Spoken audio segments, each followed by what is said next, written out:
একটি বাসায় বসে ত্রয়োদশ জাতীয় সংসদ নির্বাচনের বহু পোস্টাল ব্যালট গণনার ভিডিও সামাজিক যোগাযোগ মাধ্যমে ভাইরাল হয়েছে।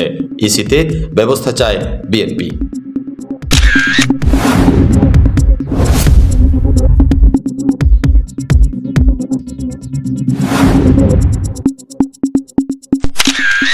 ভিডিওতে দেখা যায় বাহরাইন ঠিকানাযুক্ত পোস্টাল ব্যালট কয়েকজন ব্যক্তি গুনছেন এবং ভিডিও ধারণে বাধা দেওয়া হচ্ছে।